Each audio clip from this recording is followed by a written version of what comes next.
word had got around that the colt from Old Regret had got away and had joined the wild bush horses. He was worth £1,000, and all the cracks had gathered to the fray. All the tried and noted riders from stations near and far had mustered at the homestead overnight, for the bushmen love hard riding where the wild bush horses are, and the stock horse snuffs the battle with delight. There was Harrison, who made his pile when Pardon won the cup, an old man with his hair as white as snow, but few could ride beside him when his blood was fairly up. He'd go wherever horse and man could go. And Clancy of the Overflow came down to lend a hand. No better horseman ever held a rein, for no living horse could throw him while the saddle girth would stand. He'd learnt to ride while droving on the plain. And one was there, a stripling, on a small and weedy beast that was something like a racehorse undersized, with a touch of perhaps Timor pony, but 3 parts thoroughbred at least, and such as are by mountain horsemen prized. He was hard and tough and wiry, and just the sort that won't say die, and there was courage in his quick, impatient tread. And the badge of gameness in his bright and fiery eye, and in the proud and lofty carriage of his head. But still so slight and weedy that one would doubt his power to stay. And the old man said, "That horse'll never do for a long and tiring gallop, lad. You'd better stop away. Those hills are far too rough for such as you." And so he waited, sad and wistful, and only Clancy stood his friend. "I think we ought to let him come," he said. "I warrant he'll be with us when he's wanted at the end, for both his horse and he are mountain bred. He hails from Snowy River, up by Kosciuszko's side, where the hills are twice as steep and twice as rough, where the horses' hooves strike firelight from the flintstones every stride. The man that holds his own is good enough.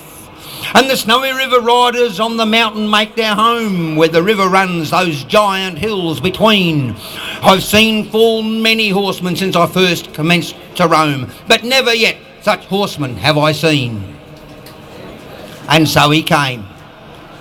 And they found the horses by the big mimosa clump, and they raced away towards the mountain's brow. And the old man gave his orders, "Boys, go at them from the jump. There's no use to try for fancy riding now. And Clancy, you must wheel them, try and wheel them to the right. Ride boldly, lad, and never fear the spills, for never yet could stockmen keep the mob in sight if once they gained the shelter of those hills." And so Clancy rode to wheel them. He's racing on the wing where the best and boldest riders take their place. And he raced his stock horse past them, and he made the rangers ring with the stock whip, and he met them face to face. And they halted for a moment while he swung the dreaded lash, but they saw their well-loved mountain full in view, and charged beneath the stock whip with a sharp and sudden dash, and off into the mountain scrub they flew. And then fast the horsemen followed, where the ranges deep and black resounded to the thunder of their tread, and the stock whips woke the echoes which fiercely answered back from cliffs and crags that beetled overhead.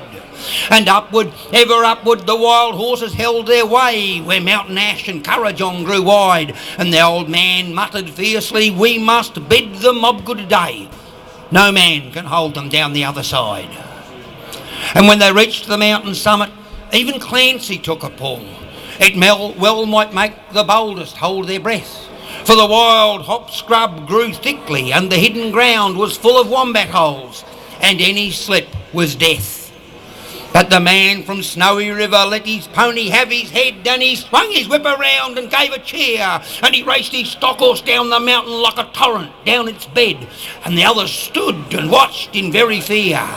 Through stringy bark and sapling, over the rough and broken ground, down the hillside at a racing pace he went, and never drew on bridle till he landed safe and sound at the bottom of that terrible descent. And he was right among the horses as they climbed the further hill, and the watchers on the mountain, standing mute, saw him ply the stock whip fiercely. He was right among them still as he raced across a clearing in pursuit. Then they lost him for a moment, where 2 mountain gullies met in the ranges. But on a dim and a distant hillside, the wild horses racing yet, and the man from Snowy River at their heels.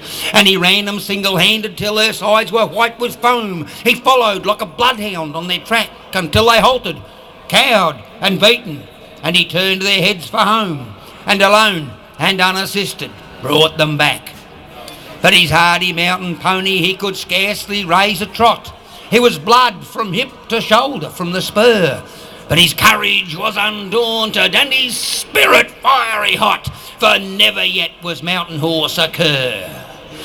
And up by Snowy River, where the pine-clad ridges raise their torn and rugged battlements on high, where the air is clear as crystal, and the white stars fairly blaze at midnight in the cold and frosty sky, and where around the overflow the reed beds sweep and sway in the breezes and the rolling plains are wide, the man from Snowy River is a household word today, and the stockmen tell the story of his ride.